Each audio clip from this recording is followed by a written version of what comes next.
प्रचंड बोल मस्तकों के झुंड, आज चक्र की घड़ी की तुम गुहार दो। चिट्ठी में लिख लिख करके कुछ माँ ने काटा है, लगता है कुछ छिपा लिया, कुछ मुझसे बांटा है। 2011 में एक भीषण एक्सीडेंट में पीछे से एक बाइक वाले ने मुझे मार दिया। तो मैं दुकान बंद करके चला रहा था, तो मेरा स्पाइनल टूट गया और उछल के गिरा तो मेरा सर्वाइकल टूट गया, दोनों ये भी टूट गया। मैं कोमा में चला गया और लगभग 1.5 महीने बिल्कुल कोमा में रहा और 3 साल 95% पैरालाइज रहा। और इस दौरान 11 से 22 मतलब लगभग 11 वर्ष मैंने न कलम उठाई, न लिखा, न कुछ किया। सुबह सुबह जब माँ आंगन में दाना रखती है, चिड़िया कहती है माँ रोज खजाना रखती है। एक कोने में जोड़े हाथ गिलहरी खड़ी हुई, राम राम करने का ताना बाना रखती है। सुबह सुबह माँ जब आंगन में दाना रखती है। अम्मा के आंचल में क्या क्या, लौंग इलायची चंदन चावल। अम्मा के आंचल में क्या क्या, लौंग इलायची चंदन चावल, मीठे गुड़ की एक दरी। अम्मा के आंचल में क्या क्या, लौंग इलायची चंदन चावल, मीठे गुड़ की एक डरी। अम्मा लगती मुझे परी, अम्मा लगती मुझे परी। मित्रों नमस्कार। आज आप सभी के मध्य पुनः उपस्थित हूँ एक नवीन रचनाकार के साथ। जी हाँ, आज हम चर्चा करेंगे श्री सीताराम पथिक जी के विषय में, उनकी रचनाओं के बारे में, उनके जीवन के तमाम संघर्षों के विषय में। ये एक ऐसे रचनाकार हैं जिन्होंने नवगीतों पर नवीन प्रयोग किए हैं। तो आइए आज हम इनकी रचनाएं सुनेंगे इन्हीं के मुंह से और इनके जीवन के तमाम बिंदुओं पर भी चर्चा होगी। स्वागत है दादा। नमस्ते बेटा। करती हूँ आपका बिल्कुल आरंभ अनुष्ठान में। बिल्कुल, दीपावली की शुभकामनाएं आपको भी। जी, हमारे दर्शक आज उपस्थित हैं जी, आपके विषय में जानने के लिए सभी आतुर हैं। अच्छा। और इसके साथ ही आपकी रचनाओं के विषय में कि इसका जो उद्गम स्थल है रचनाओं का, कहाँ से हुआ, आपने रचनाएं कैसे आरंभ की लिखना। तो सबसे पहले मैं ये जानना चाहूंगी कि आपका जन्म स्थान कहाँ है और आपके जीवन के, मैं व्यक्तिगत रूप से परिचित हूँ पर मैं आज श्रोताओं के मध्य भी ये तमाम बिंदु रखना चाहती हूँ। अच्छा जी। मेरा जन्म स्थान तो रायपुर करजुलियान वृत्त के अंतर्गत ग्राम पटना है जी। ग्राम पटना में हुआ। मेरे माता और पिता दोनों शिक्षक थे जी। माता जी ने कुछ दिनों बाद अपनी सेवा से, सरकारी सेवा से उन्होंने त्याग पत्र दे दिया कि बच्चों का भरण पोषण करना पड़े जी। तो ठीक ढंग से उनमें रंग भर सके बोले तो ये सबसे बड़ी बात होगी। इस कारण से उन्होंने अपनी सेवा से थोड़ा सा अलग हो गई। उन्होंने कहा अगर बच्चे मेरे संवर गए तो सब कुछ है। पिता अनवरत रहे। लेखन की जो बात है, शुरुआत कहाँ से हुई, तो मेरे पिताजी शुरू से, जब मैं थोड़ा बड़ा हुआ, बचपन तो मुझे याद नहीं कि बचपन में क्या है, मैं जब 7वीं 8वीं में पहुंचा तो मैं देखता था कि पिताजी मेरे दोनों समय, सुबह और शाम, सुबह अगर कम भी रहता था पर शाम को उनका नियमित टाइम था कि हम लोगों को पढ़ने के लिए जब एक जगह बैठा देते थे तो एक कमरे में हम लोग बैठे रहते थे और बगल के कमरे में वो हमेशा रामचरितमानस का पाठ करते थे। 10 से 15 दोहे, 20 दोहे पढ़ते थे और उनको सुनने वाले बहुत सारे लोग आते थे। तो अनवरत पूरा मानस उनको सुनाते, उनके भावार्थ बताते, पूरी कहानियां बताते, साथ में उनके छेपक की जो छोटी छोटी कहानियां थी वो बताते। क्योंकि हम लोग बगल में पढ़ते रहते थे परंतु सुनाई तो देता था। तो धीरे धीरे उसमें वो था। फिर पिताजी को हमारे साहित्य से बहुत रुझान था। उनको भारत भारती पूरी कंठाग्र थी, गंगा लहरी उनको पूरी कंठाग्र थी। तो बीच बीच में ये सब वो सुनाया करते थे। तो मुझे लगा कि तो बहुत अच्छा है। मुझे बचपन से उनको देख करके ही ये अभिरुचि पैदा हुई। और फिर इसके बाद मैंने पहली बार कोशिश करने की सोचा कि कुछ ना कुछ मैं लिखूं। तो बचपन से गांवों में पहले स्कूलों में अंताक्षरी प्रतियोगिता होती थी। तो अंताक्षरी प्रतियोगिता में मानस की अंताक्षरी होती थी। अब तो आजकल फिल्मी अंताक्षरी होती है, पर उस समय मानस की अंताक्षरी, चौपाइयों की, छंद की, दोहे की, तो बहुत चर्चित थी। तो मैं उसमें जिला स्तर तक मैंने भाग लिया और जिला स्तर तक मुझे उसमें द्वितीय पुरस्कार मिला था। तो उसके लिए बहुत सारा रामायण की चौपाइयों को याद करना, छंद याद करना, दोहा याद करना, तो ये सब रहा। फिर इसके बाद साइंस साइड में शिक्षा दीक्षा साइंस साइड में हुई। 11वीं तक तो नॉर्मल था, उसके बाद मैंने बीएससी किया। बीएससी के बाद फिर मुझे चूंकि लगाव इससे था तो मैंने हिंदी से एमए किया और पत्रकारिता लाइन में मैं गया। तो जब पत्रकारिता लाइन में मतलब हिंदी से एमए करने के दौरान, मैं पत्रकारिता लाइन में हिंदी से एमए करने के पहले ही मैं पत्रकारिता लाइन में गया। तो उस समय नवभास्कर जबलपुर में एक अखबार निकला था, दैनिक भास्कर से अलग होकर के। तो मैं नवभास्कर में गया। नवभास्कर में मैं 4 महीने करीब रहा। उसके बाद वहां से बीच में आना जाना होता था। जबलपुर चूंकि नवभास्कर निकला था, जबलपुर में भी मेरा एक घर है, मेरे भाई लोग वहां पे रहते हैं। तो यहाँ राम बहोरी मिश्र जी दैनिक जागरण में थे। तो मैं वहां से एक बार दैनिक जागरण देखने गया तो वहां पंडित जी से भेंट हुई। पंडित जी ने कहा कि बातें हुई। बातों के बाद उन्होंने कहा कि मेरे यहाँ एक साहित्य संपादक की पोस्ट है और आप करना चाहें तो कर लें। तो मैंने कहा कि गुरुजी, अगर आशीर्वाद मिले और आपको लगता है कि मैं इस योग्य हूं तो मुझे मौका दिया जाए। उसके बाद मैंने दैनिक जागरण में अपनी सेवाएं दी। दैनिक जागरण में सेवा के दौरान ही छोटा भाई मेरा एमए कर रहा था, तो वो रेगुलर स्टूडेंट था टीआरएस में हिंदी साहित्य से, और मैंने उसकी किताबें लेकर के प्राइवेट रूप से एमए किया। हम दोनों ने किया। उसके 67% थे, मेरे 72। जबकि हमने सिर्फ 1 महीने ही लगभग 1 महीने या 2 महीने ही उन किताबों का अध्ययन किया होगा, परंतु चूंकि साहित्य के बारे में और पूरी जानकारियां थी तो बस दैनिक जागरण में आ गया। दैनिक जागरण ने फिर मुझे कई जगह भेजा। खजुराहो डांस फेस्टिवल अक्सर होता है, हर साल होता है, तो वहां भेजा गया एक बार।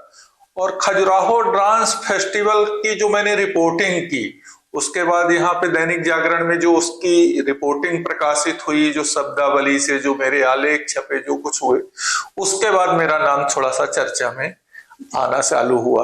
उसी दौरान मैंने दैनिक जागरण में एक परिशिष्ट निकालना शुरू किया, एक टुकड़ी छोटी सी मध्य जागरण करके। तो मध्य जागरण में मैंने विशेष रूप से रीवा के उन साहित्यकारों को जिनके ऊपर कभी कोई ढंग से काम नहीं हुआ था, तो 4 पन्ने का एक अंक निकलता था, तो उसमें पूरी तरह से उसी के लिए समर्पित होता था। तो उसमें मैंने बैद्यनाथ बैजू, सैफुद्दीन सैफू, ऐसे करके जो रचनाकार थे रीवा के, उनके ऊपर पूरा एक विशेषांक निकालते थे हम। उनके जीवन वृत्त से उनकी रचनाएं, 10-12 रचनाएं जो उनकी मुख्य होती थी और सब चीजें। तो वो मध्य जागरण बहुत दिनों तक मैं चलाता रहा। इस तरह से मेरा ये हुआ। और लेखन तो माता और पिता की अभिरुचि से, उनकी अभिरुचि थी साहित्य में, और वहीं से मुझे मिला। जी जी। तो कुछ संकलन भी प्रकाशित हैं आपके? संकलन नहीं है, लगभग कई रचनाएं तो ऐसी हैं कि जैसे कवि के बारे में कहा जाता है कि वो हर समय सोचता रहता है। उसके लिए एक दोहा कहूं कि चरण धरत चिंता करत कब व्यभिचारी चोर, चरण धरत चिंता करत कब व्यभिचारी चोर, सुवर्ण को खोजत फिरत रात्रि मध्य या भोर। क्या बात है। तो 3 लोग हमेशा सुवर्ण ढूंढते हैं। कवि सुवर्ण ढूंढता है, व्यभिचारी सुवर्ण ढूंढता है, और चोर भी सुवर्ण ढूंढता है, पर तीनों के सुवर्ण अलग होते हैं।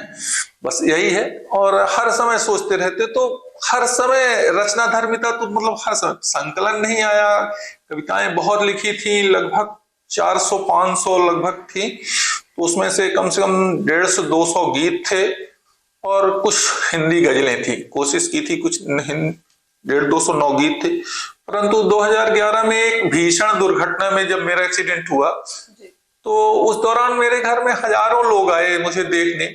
उनमें से कोई वो मेरी डायरी पता नहीं कहाँ गई, कौन ले गया, उसके किस काम की है मैं नहीं जानता। परंतु वो सब रचनाएं तो मुझे याद नहीं थी।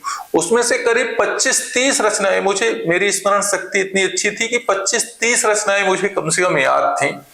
तो वो रचनाएं धीरे धीरे मैंने फिर से अपनी याददाश्त के आधार पर सामने प्रस्तुत की।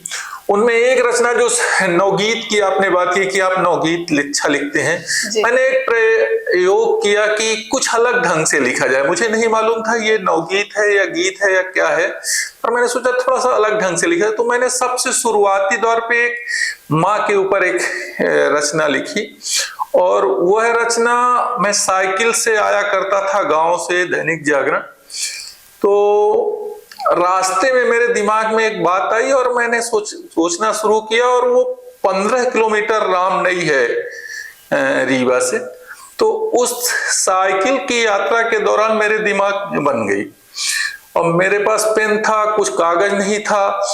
फिर रोड के किनारे एक सिगरेट का एक छोटा सा डब्बा मिला, उसके अंदर जो एक सफेद सी एक टुकड़ा कागज का रहता है, तो उसमें मैंने वो रचना लिखी।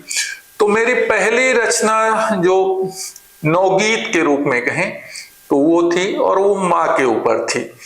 और उसके बाद से उसी रचना ने मुझे यहाँ पे चर्चित किया। वो छोटी सी रचना मैं सुनाता हूँ, वो जो सबसे पहले नवगीत की पहली रचना, वो रचना थी मेरी, चिट्ठी में लिख लिख करके कुछ माँ ने काटा है। अच्छा। चिट्ठी में लिख लिख करके कुछ माँ ने काटा है, लगता है कुछ छिपा लिया कुछ मुझसे बांटा है। चिट्ठी में लिख लिख करके कुछ माँ ने काटा है, लगता है कुछ छिपा लिया कुछ मुझसे बांटा है। आड़ी तिरछी कटी हुई रेखाएं कहती हैं, आड़ी तिरछी कटी हुई रेखाएं कहती हैं, माँ भी पर्वत काट काट नदिया सी बहती है। क्या बात है, क्या बात है। आड़ी तिरछी कटी हुई रेखाएं कहती हैं, माँ भी पर्वत काट काट नदिया सी बहती हैं। उस नदिया में ज्वार बहुत है, उस नदिया में ज्वार बहुत है, थोड़ा भाटा है। चिट्ठी में लिख लिख करके कुछ माँ ने काटा है, लगता है कुछ छिपा लिया कुछ मुझसे बांटा है। अक्षर अक्षर चीख रहे हैं, अक्षर अक्षर चीख रहे हैं, पंक्ति पुकार रही। अक्षर अक्षर चीख रहे हैं, पंक्ति पुकार रही, और प्रश्न चिन्ह कह रहे हैं, सारी विपदा रही सही। अक्षर अक्षर चीख रहे हैं, पंक्ति पुकार रही, और प्रश्न चिन्ह कह रहे हैं, सारी विपदा रही सही। चिंता में चिट्ठी चिपकी है, चिंता में चिट्ठी चिपकी है, चिपका आटा है, लगता है कुछ छिपा लिया कुछ मुझसे बांटा है। चिट्ठी में लिख लिख करके कुछ माँ ने काटा है, लगता है कुछ छिपा लिया कुछ मुझसे बांटा है। खत में खबर नहीं खेतों की, खत में खबर नहीं खेतों की, आंगन की घर की। खत में खबर नहीं खेतों की, आंगन की घर की, लगता है बापू की पगड़ी, लगता है बापू की पगड़ी, फिर सिर से सर की। खत में खबर नहीं खेतों की, आंगन की घर की, लगता है बापू की पगड़ी, फिर सिर से सर की। लगता है घर में माँ बापू, लगता है घर में माँ बापू, और सन्नाटा है। चिट्ठी में लिख लिख करके कुछ माँ ने काटा है, लगता है कुछ छिपा लिया कुछ मुझसे बांटा है, लगता है कुछ छिपा लिया कुछ मुझसे बांटा है। तो ये रचना असल में मैं जब शुरुआत में मैं नवभास्कर के बाद मैंने दैनिक भास्कर मध्य प्रदेश में, मैं कटनी में रहता था किराए से, तो माँ की चिट्ठियां आया जाती थी। उस समय चिट्ठियों का प्रचलन बहुत था। माँ की चिट्ठी में एक बार कुछ अंश कटे हुए थे, वो समझ में नहीं आ रहे थे, बहुत बारीकी से उन्होंने काटा था। अच्छा। समझ में नहीं आ रहा था, तो मेरे मन में भाव आया कि आखिर इसमें क्या काटा। फिर समझ में आया कि उनको लगा, माँ को लगा होगा बच्चा परदेश में है, दुखी है, रहता है वहां पता नहीं, और घर की जो कुछ समस्याएं उन्होंने लिख दी होंगी भावावेश में, फिर उन्होंने उसको काट दिया। तो मुझे लगा इसमें से, तो ये भावभूमि बहुत दिनों तक मन में चलती रही, उसके बाद मैंने लिखा। इधर 2022 के बाद से मैंने फिर से अनवरत लिखना शुरू किया, तो लगातार इधर मेरे कम से कम नहीं तो 70-80 नवगीत हैं अभी भी, और कुछ हिंदी गजलें हैं, और वर्तमान में तो मैं दोहे लिख रहा हूँ। पता नहीं मुझे अचानक दोहों से इतना लगाव हुआ कि थोड़ी बात थोड़े शब्दों में और बहुत बड़ी बात इसमें कही जा सकती है, और मैं लगातार इस समय दोहे लिख रहा हूँ। मुझे दोहे लिखने में बहुत मजा आ रहा है। तो अनवरत ये कितने वर्ष का अवकाश अपना लेखन लेकर? जैसे लिखना तो मैंने, जब मैं हायर सेकेंडरी में 82 में मैंने हायर सेकेंडरी किया था, उसके बाद मैंने थोड़ा थोड़ा लिखना उसी समय से शुरू कर दिया था। सन 82 से लिखना शुरू हुआ, और ये 90 तक तो चलता रहा, अनवरत चलता रहा। बीच में दैनिक जागरण में सेवाएं दी, फिर दैनिक जागरण से छोड़ दिया, छोड़ करके अपना खुद का एक किराना जनरल स्टोर खोल लिया। फिर भी ये रचना धर्मिता चलती रही। 2011 में एक भीषण एक्सीडेंट में पीछे से एक बाइक वाले ने मुझे मार दिया, तो मैं दुकान बंद करके चला रहा था, तो मेरा स्पाइनल टूट गया, और उछल के गिरा तो मेरा सर्वाइकल टूट गया, दोनों ये भी टूट गया। मैं कोमा में चला गया, और लगभग 1.5 महीने बिल्कुल कोमा में रहा, और 3 साल 95% पैरालाइज रहा। और इस दौरान 11 से 22 मतलब लगभग 11 वर्ष मैंने न कलम उठाई, न लिखा, न कुछ किया। बिल्कुल 11 वर्ष तक तो कुछ भी नहीं लिखा। 11 वर्ष बाद मेरे एक मित्र हैं दीपक तन्हा जी, जिसमें उनका बहुत बड़ा योगदान है। उन्होंने आपको ही भेजा था कि पता करो कि वो एक साहित्यकार रीवा में कभी सीताराम पथिक थे कहाँ, और आप ही आई थी। उस समय तक मैं कुछ नहीं लिखता था, ये आप भी जानती हैं। और आपने कहा कि तन्हा लाला ने भेजा है और आप कुछ बताइए, तो आपने मेरी पुरानी रचनाएं सुनी, और उसके बाद आपने कहा कि कुछ लिखिए। तो दूसरी बार अगर रचना धर्मिता का कहीं ना कहीं मेरे अंदर बीज प्रत्यारोपित या मुझे प्रेरित किया है, तो उसमें 2 लोगों का बहुत बड़ा योगदान है, एक तन्हा जी का और एक आपका। और उसके बाद आप लगातार अनवरत आती रही कि दादा कुछ नया लिखे हैं, मुझे सुनाइए। तो धीरे धीरे, और पहली बार फेसबुक में मैंने 28 फरवरी या 27 फरवरी को मैंने एक 4 लाइन का मुक्तक डाला था, तो उसमें से 70-75 कमेंट आए, और उसमें लोगों ने लिखा कि कुछ अलग लिखते हैं आप। तो उसके बाद मैंने 2-2 लाइन वाली कुछ रचनाएं लिखी। फिर अपनी पुरानी रचना, एक जो मेरी अच्छी रचना शुभकामना के बंद के रूप में मैं अमूमन सुनाया करता हूँ, तो वो रचना डाली, तो वो बहुत पसंद आई, और वो अभी भी मुझे बहुत प्रिय है। वो रचना है कि शुभकामना के रूप में लिखी थी, और बहुत अच्छा लगा, लोगों को बहुत पसंद आई थी कि कुछ ना बचे दरख्त में, कुछ पत्ते बचे रहे। कुछ ना बचे दरख्त में, कुछ पत्ते बचे रहें, और जो कुछ है अपने पास में अच्छे बचे रहें। कुछ ना बचे दरख्त में, कुछ पत्ते बचे रहें, और जो कुछ है अपने पास में अच्छे बचे रहें। मुझको तुम्हारे छोड़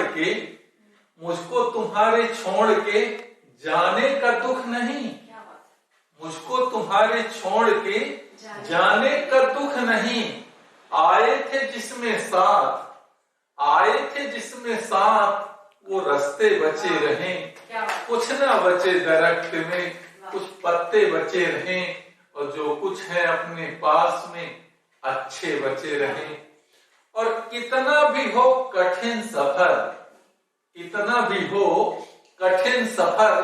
कट ही जाएगा। कितना भी हो कठिन सफर कट ही जाएगा। जेबों में अगर बुजुर्ग के किस्से बचे रहे। कितना भी हो कठिन सफर कट ही जाएगा। जेबों में अगर बुजुर्ग के किस्से बचे रहे। और दुनिया भले ही नाक भर, दुनिया भले ही नाक भर डूबी है नर्क में, दुनिया भले ही नाक भर डूबी है नर्क में, जन्नत बची रहेगी अगर बच्चे बचे रहे, कुछ ना बचे दरख्त में, कुछ पत्ते बचे रहे, जो कुछ है अपने पास में अच्छे बचे रहे। तो मेरा तो लेखन का अभिप्राय भी यही है कि जो कुछ भी है अच्छे। अब ये हमारा नजरिया है कि हम कैसा देखते हैं, चीजें बुरी नहीं होती, हमारा दृष्टिकोण बुरा होता है। अगर हम अच्छी भावना से देखेंगे तो कहीं ना कहीं अच्छा है। एक आध कमी तो सब में है, पर लोग भगवान में कमियां ढूंढ लेते हैं। तो इंसान, जैसा कि आपने कहा कि अभी आपका जो लेखन बंद हुआ तो उससे कहीं ना कहीं मेरी प्रेरणा है या दीपक तन्हाजी की। तो वास्तव में जब आदमी जिस दौर से गुजर रहा होता है तो कहीं ना कहीं अपने आप को वहां पे देखता है और ये चाहता है कि सामने वाले को भी। और आप जो रचनाएं लिखते हैं वो मुझे कहीं नहीं दिखी उस प्रकार की रचनाएं, क्योंकि मैंने भी बहुत मतलब मुझे बड़ों के सामने बैठना बात करना अच्छा लगता है। बस उसी का एक क्रम था, कोविड का 2 बार मुझे होना और दीपक तन्हाजी से मेरा मिलना और आपके विषय में और विंध्य क्षेत्र के जितने बड़े रचनाकार हैं, तब मुझे वास्तव में ऐसा पता चला कि क्या लेखन क्या होता है और कितना लोग लिख रहे हैं। मुख्य रूप से जब बड़ों से के सानिध्य में आदमी आता है तो समझ में आता है कि हम कहाँ हैं, और वहीं से मुझे ऐसा लगा कि आप में फिर बहुत कुछ ऐसा है और आपकी रचनाएं जो है वो प्रेरणादायक है और आप कहाँ बैठे हैं। तो आपकी रचनाएं वास्तव में बड़ी अद्भुत है। मेरी और इच्छा है कि आप कुछ अपनी रचनाएं सुनाएं।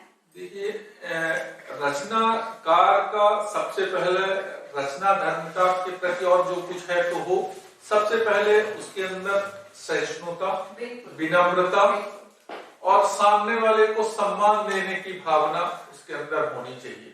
ये उसका पहला गुण है।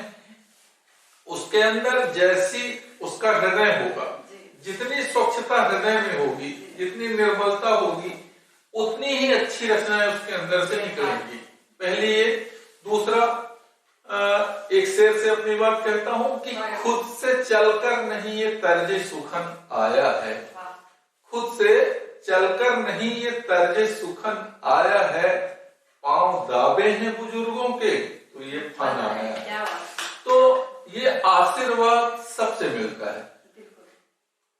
यहाँ माँ दुर्गा रखी जाती थी सामने, यहाँ पे हमारे आगे अनंतपुर में दुर्गा मंदिर है, तो वहाँ बहुत बड़ी दुर्गा रखी जाती थी। तो वहाँ पे एक कार्यक्रम में मुझे भीमनाथ पांडे भाई ने बुलाया, बोले कि यहाँ आई। मैंने कहा मैं पैरालाइज हूँ, उसमें मेरी स्थितियां नहीं थी कि मैं ठीक से खड़ा भी हो सकूं, बस कोई पकड़ ले या बैठा देता था। तो मैं वहां गया एक कार्यक्रम में, तो वहां पे लोगों ने कहा कि भैया कुछ सुनाइए। तो जब सब कुछ एक एक करके बहुत सारे रचनाकार, तमाम रचनाकार आए थे, पैसे से भी आए थे, कुछ ऐसे भी आए थे, सबने सुनाया।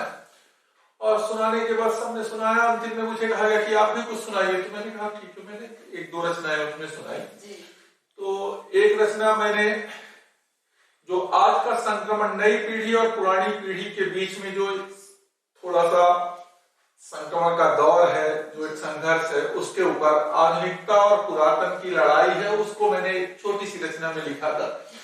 तो सुनाई तो कई, पर वो रचना सुनाई। तो सबसे बड़ी बात कि उस रचना को सुनने के बाद दूसरे दिन जब मैं आके अपनी किराना के दुकान में बैठा था, वहां ठीक है, वहां मुझे वाहवाही मिली या कुछ ताली मिली, वो अलग बात थी। तो जब दूसरे दिन मैं अपनी दुकान में बैठा था, तो जो भी ऑटो वाला उधर से निकलता था मेरी दुकान के सामने से, तो आया मेरी दुकान में, आने के बाद रुका 2 मिनट, कुछ सामान लिया या नहीं लिया। भैया बोले कल आप ही कविता सुना रहे थे ना? तो हमने कहा हाँ भैया मैंने सुनाई थी।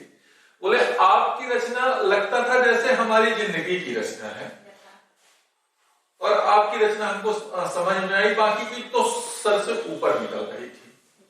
तो सबसे बड़ी बात कि आम बोलचाल की भाषा में आप लिखें, लिखने को अज्ञेय ने कविताएं लिखी, मुक्तिबोध ने लिखी, बहुत सारे लोगों ने रचनाएं लिखी, पर चर्चित हुए सूर, कबीर, तुलसी, क्योंकि आम बोलचाल की भाषा में लिखी उन्होंने, जो एक अनपढ़ व्यक्ति भी समझ सके, जो बिल्कुल पढ़ा लिखा नहीं है वो भी समझ ले कि क्या कहना चाहता है कवि।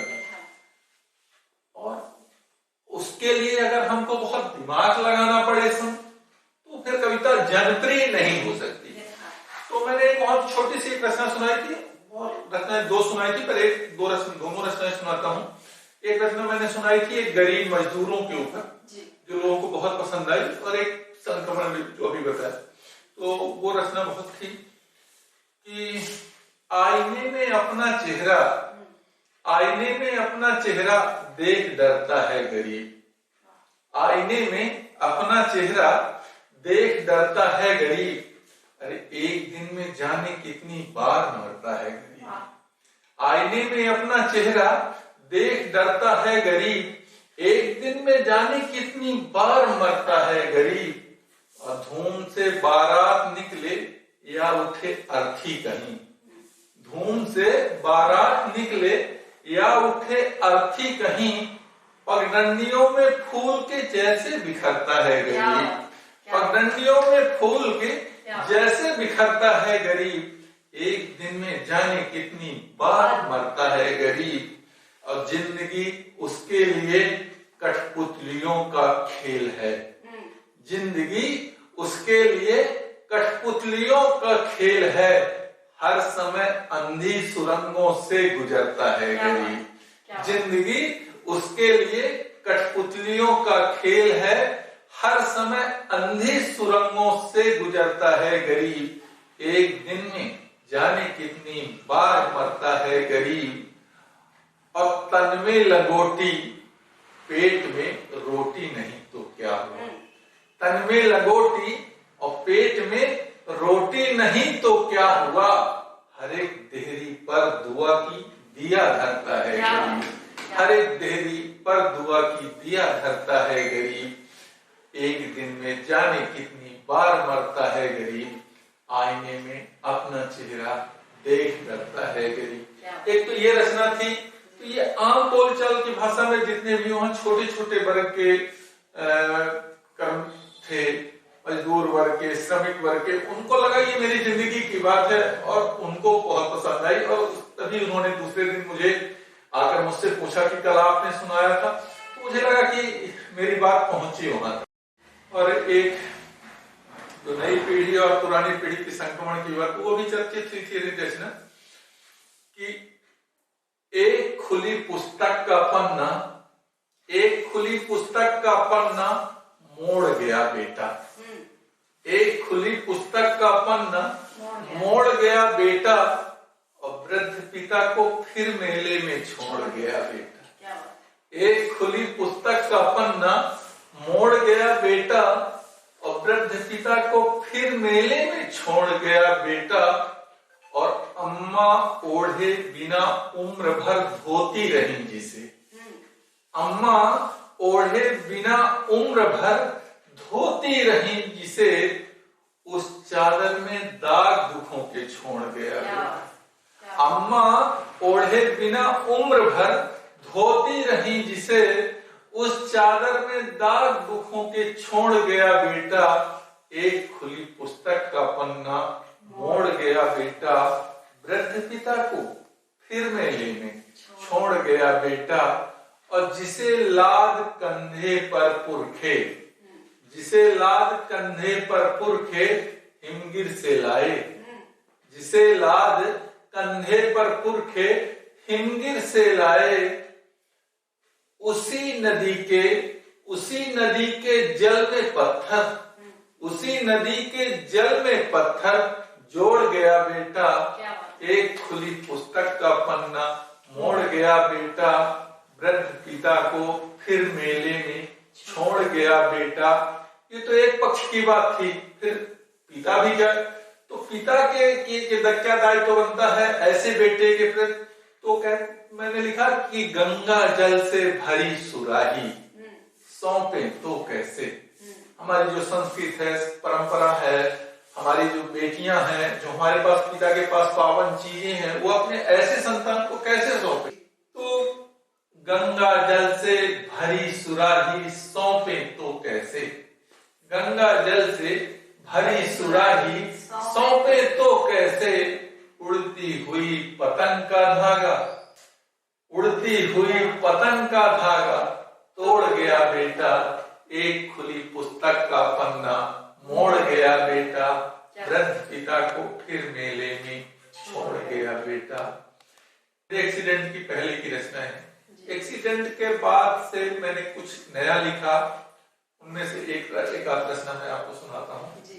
सबसे प्रतिपाद्य विषय रहा, घूम फिर करके मेरी लेखनी, अभी भी मेरी माँ है, पिताजी तो खत्म हो गए 3-4 साल पहले, 4 साल पहले, पर माँ है और अभी भी उनका वही स्नेह है जो पहले।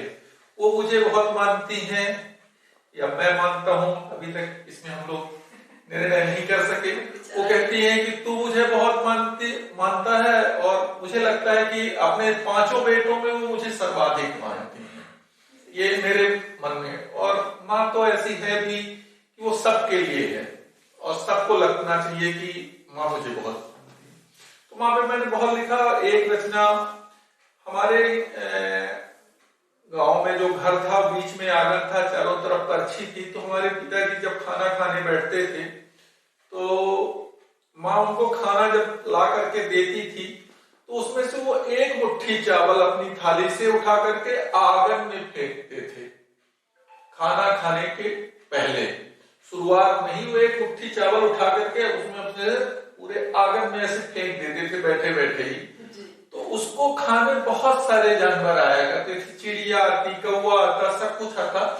वो मेरे दिमाग में था कि आखिर ये सोचते क्या होंगे। और ये इनको मालूम है कि इतने बजे 11 बजे करीब पिताजी बैठते हैं, तो 11 बजे करीब ये सब इंतजार करते रहते हैं और कुछ ना कुछ तो सोचते होंगे। तो फिर पिता के लिए ना लिख करके मैंने माँ के लिए लिखा कि माँ जब खाना रखती तो क्या होता हो। ये रचना छोटी सी, बिल्कुल मेरे अनुभव की रचना है कि सुबह सुबह माँ जब आंगन में दाना रखती है, सुबह सुबह जब माँ आंगन में दाना रखती है, चिड़िया कहती है माँ रोज खजाना रखती है। जो लोग सोचते हैं उन सबको पकड़ा कि ये क्या सोचते होंगे कि माँ क्या रखती है। तो सुबह सुबह माँ जब आंगन में दाना रखती है, चिड़िया कहती है माँ रोज खजाना रखती है। एक कोने में जोड़े हाथ गिलहरी खड़ी हुई। आप गिलहरी को खाते हुए देखें तो लगता है कि जैसे वो राम राम कर रही है।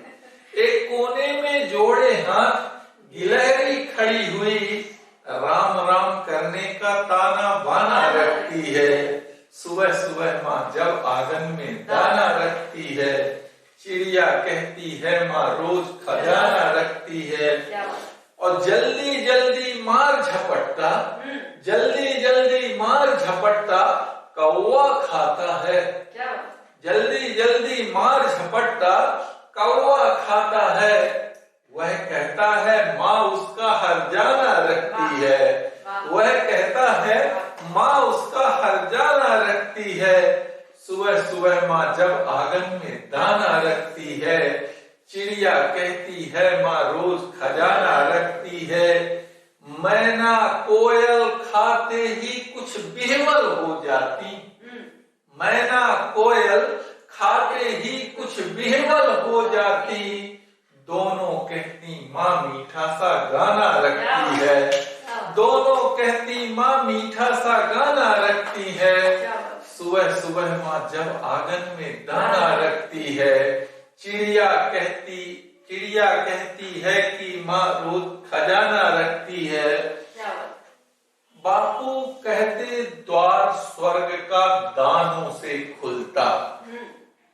बापू कहते द्वार स्वर्ग का दानों से खुलता। यहाँ दानों का 2 अर्थ है, एक दाना और एक दान। बापू कहते द्वार स्वर्ग का दानों से खुलता। दानों के जरिए माँ ठौर ठिकाना रखती है। बापू कहते द्वार स्वर्ग का दानों से खुलता, दानों के जरिए माँ ठौर ठिकाना रखती है, और माँ हाथों से अग्रासन खा गैया कहती है। माँ हाथों से अग्रासन खा गैया कहती है। माँ जीवन के लिए नया नजराना रखती है। माँ हाथों से अग्रासन खा गैया कहती है। माँ जीवन के लिए नया नजराना रखती है, और माँ अपने को पूर्व जन्म का कर्जदार कहती है। माँ अपने को पूर्व जन्म का कर्जदार कहती है कि मूल ब्याज जुर्माना रखती है। कहती है कि मूल ब्याज जुर्माना रखती है। सुबह सुबह माँ जब आंगन में दाना रखती है, चिड़िया कहती है माँ रोज खजाना रखती है। एक कोने में जोड़े हाथ गिलहरी खड़ी हुई, राम राम करने का ताना बाना रखती है। एक तो ये एक रचना जो माँ पे चिट्ठी वाली जो आपको शुरू से शुरू हुई, एक रचना माँ पे और मुझे बहुत पसंद है, और जहां जहां भी मैंने सुनाया उन सबको भी बहुत पसंद आई। उसमें मैंने माँ के जरिए अपने सांस्कृतिक परिवेश को पूरा सब कुछ मानना और माँ के संघर्ष को मानने की कोशिश की कि अम्मा के आंचल में क्या क्या, अम्मा के आंचल में क्या क्या, लौंग इलायची चंदन चावल। अम्मा के आंचल में क्या क्या, लौंग इलायची चंदन चावल, मीठे गुड़ की एक दरी। अम्मा के आंचल में क्या क्या, लौंग इलायची चंदन चावल, मीठे गुड़ की एक दरी। अम्मा लगती मुझे परी, अम्मा लगती मुझे परी। एक बच्चे के लिए माँ परियों जैसी लगती है। तो अम्मा के आंचल में क्या क्या, लौंग इलायची चंदन चावल, मीठे गुड़ की एक दरी। अम्मा लगती मुझे परी, अम्मा लगती मुझे परी। मैं लगता हूँ माँ को चंदा, मैं लगता हूँ माँ को चंदा, मुनिया रोटी लगती है बहन। मैं लगता हूँ माँ को चंदा और मुनिया रोटी लगती है, और माँ को एक कदम से सारी दुनिया छोटी लगती है। मैं लगता हूँ माँ को चंदा और मुनिया रोटी लगती है, और माँ को एक कदम से सारी दुनिया छोटी लगती है। और माँ के आगे पानी भरती, माँ के आगे पानी भरती, नैन झुकाए दोपहरी। अम्मा लगती मुझे परी, मीठे गुड़ की एक दरी। अम्मा के आंचल में क्या क्या, लौंग इलायची चंदन चावल, मीठे गुड़ की एक दरी। दुख में हंसती, माँ के पास दुख था तो सारे बच्चे पास पास थे, और सुख आया तो सब चूजे उड़ गए आकाश में। तो दुख में हंसती, सुख में रोती, दुख में हंसती, सुख में रोती, माँ भी अजब पहेली है। क्या बात? दुख में हंसती, सुख में रोती, माँ भी अजब पहेली है। सपने बुनती हुई बया बस माँ की एक सहेली है। जैसे बया फुनगियों में घोंसला बना लेती है, असंभव संभव करती है, उसी तरह है हमारी माँ। तो दुख में हंसती, सुख में रोती, माँ भी अजब पहेली है। सपने बुनती हुई बया बस माँ की एक सहेली है। अनगढ़ को गढ़ देती अम्मा, अनगढ़ को गढ़ देती अम्मा, जहां जहां से है गुजरी। अम्मा लगती मुझे परी, अम्मा लगती मुझे परी, मीठे गुड़ की एक दरी। और गीत का तीसरा, इसमें पिता से रिश्ते, कि बाहर से तो बहुत कड़क है, भीतर नर्म चिरौंजी है। बाहर से तो बहुत कड़क है और भीतर नर्म चिरौंजी है। और जो भी मिलता उनसे हंसता, लगता कि मनमौजी है। जो भी मिलता उनसे हंसता, लगता सबकी फौजी है। और दो पीढ़ी के बीच सेतु है, दो पीढ़ी के बीच सेतु है। अम्मा हिंगिर से उतरी, अम्मा हिमगिर से उतरी, अम्मा लगती मुझे परी, मीठे गुड़ की एक डरी, अम्मा के आंचल में क्या क्या। और गीत का अंतिम बंद, कभी तबे में कभी घड़ी में 20 बार पलटती है, कभी तबे में कभी घड़ी में 20 बार पलटती है। अरे माँ में जाने क्या जादू है, अरे माँ में जाने क्या जादू है, सबके हिस्से बढ़ती है। माँ में जाने क्या जादू है, सबके हिस्से बढ़ती है। आंगन की तुलसी है अम्मा, आंगन की तुलसी है अम्मा, रहती हरदम हरी भरी, रहती हरदम हरी भरी। अम्मा के आंचल में क्या क्या, लौंग इलायची चंदन चावल, मीठे गुड़ की एक डरी, अम्मा लगती मुझे परी। जैसा कि भी आपने बातों में बताया कि आपका एक भयावह एक्सीडेंट हुआ था, तो उसके बाद से आपने अपने आप को कैसे ऊर्जावान बनाए रखा, मैं ये जानना चाहती हूँ। देखो बेटा, जिंदगी की शुरुआत हम जहां से करें वहीं से है, परंतु संघर्ष के बिना तो कुछ संभव नहीं और श्रम के बिना कुछ संभव नहीं। ईश्वर देता तो सबको है, पर पता नहीं बताता कि कहाँ रखा है। देता सबको है, वो पता अपने से खोजना पड़ता है। और जो खोज लिया, जिन खोजा तिन पाइया, नहीं खोजा तो नहीं पाया। तो एक रचना मेरे एक्सीडेंट के बाद जो मैंने लिखी और बहुत चर्चित भी हुई, ये मोटिवेशनल भी मान सकती हैं, ये अंदर के मेरे भाव थे जिसने मुझे, इसमें मैं अपनी बात व्यक्त करूं तो आप समझ जाएंगे कि मैं क्या कहना चाहता हूं कि कैसा होना चाहिए आदमी को। और इसी ने मुझे प्रेरित किया, इसी में मैंने लिखा भी कि जिनको है परवाह नहीं कुछ पक्के छालों की, जिनको है परवाह नहीं कुछ पक्के छालों की, वही किया करते हैं हरदम खोज उजालों की। जिनको है परवाह नहीं कुछ पक्के छालों की, वही किया करते हैं हरदम खोज उजालों की। अरे बाधाओं की बातें अक्सर कायर करते हैं, बाधाओं की बातें अक्सर कायर करते हैं, वीर नोक सीधी रखते हैं अपने भालों। बाधाओं की बातें अक्सर कायर करते हैं, वीर नोक सीधी रखते हैं अपने भालों की। अरे धाराओं के साथ साथ तो मुर्दे बहते हैं, धाराओं के साथ साथ तो मुर्दे बहते हैं, और गंदगी बहती रहती नदियां नालों की। उल्टी धारा में चढ़ने का मजा अलग ही है, उल्टी धारा में चढ़ने का मजा अलग ही है। महामंत्र देती हमको मछली तालों की, और किसी समंदर की बिसात क्या जो तुमको रोके, किसी समंदर की बिसात क्या जो तुमको रोके।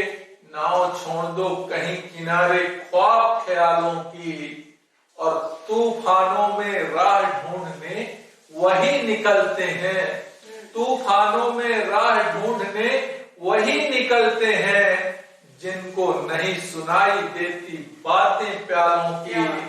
और आग तुम्हारे अंदर है तो बुझी बुझी सी क्यों, आग तुम्हारे अंदर है तो बुझी बुझी सी क्यों, उसे शक्ल दे दो तुम बढ़कर तेज मसालों की। और सिर्फ आंख दिखती है जिनको अर्जुन के जैसे, सिर्फ आंख दिखती है जिनको अर्जुन के जैसे, उसके लिए लक्ष्य है मुट्ठी भरी गुलालों की। और यह खुद पर ही निर्भर है, यह खुद पर ही निर्भर है कि हमको क्या बनना, यह खुद पर ही निर्भर है कि हमको क्या बनना। बाज बहादुर या की मक्खी मकड़ी जालों की, और सदा देश हित जिए बहादुर और मरे देश के लिए, सदा देश हित जिए बहादुर और मरे देश के लिए। 100 बार प्रणाम उन्हें, श्रद्धांजलि जयमालों की, जिनको है परवाह नहीं पक्के छालों की वही किया करते हैं हर खोज उजालों की। बेटे अगर मन से न हारा जाए तो जिंदगी में सब कुछ पाया जा सकता है। मेरा तन 60% हड़ताल में है पर मन 16 साल के बच्चे जैसा, और आप सबका दुआ और आशीर्वाद मेरे साथ है। मित्रों, ये थे हमारे मध्य सीताराम पथिक जी, और हम जहाँ पे बैठे हैं बिल्कुल पीछे आप देख पा रहे होंगे एक चित्र बना हुआ है गणेश जी का, जो इन्हीं की बेटी पारुल ने बनाया है। हमने आज जाना जीवन के संघर्षों के विषय में, हमने जाना जीवन की मूल्यों के बारे में, हमने जाना नवगीत क्या होता है, कैसे लिखा जाता है। तो मित्रों, पुनः मिलते हैं आरंभ अनुष्ठान के नवीन रचनाकार के साथ। तब तक के लिए आप सभी को जय श्री राम, नमस्ते, प्रणाम। आरंभ है प्रचंड बोल मस्तकों के झुंड, बाज चक्र की घड़ी की तुम गुहार।